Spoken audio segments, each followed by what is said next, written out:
సంఘమై నీ స్వాస్థ్యమై నన్ను నీ ఎదుట నిలపాలని ఆత్మతో మహిమాత్మతో నన్ను ముద్రించి ఉన్నావు నీవు.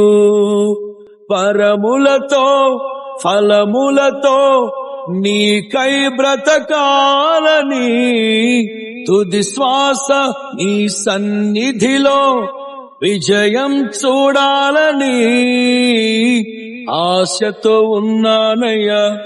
కరుణించే యేసయ్యా,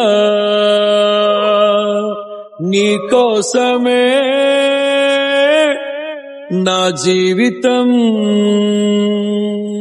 నిన్ను చేరే ఆశయం తీరాలని